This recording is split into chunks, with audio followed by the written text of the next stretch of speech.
Hey guys, welcome back to another video. In today's video, I'm going to show you how to create prompts on Instagram. So let's get started. To make prompts on Instagram, start by opening the app and heading to the chat section. Once you are there, tap on your profile icon to create a new note. You will notice some small options or icons. So look for the question mark icon and tap on it. Now type any question you want to ask.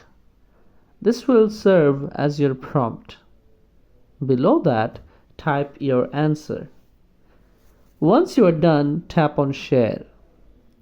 If you return to the notes section, you will see that only the question is displayed. However, when someone taps on it, both the question and the answer will appear. It's that simple, guys. So thanks for watching. If you found this video helpful, don't forget to like, comment, share and subscribe to our channel. See you in the next one.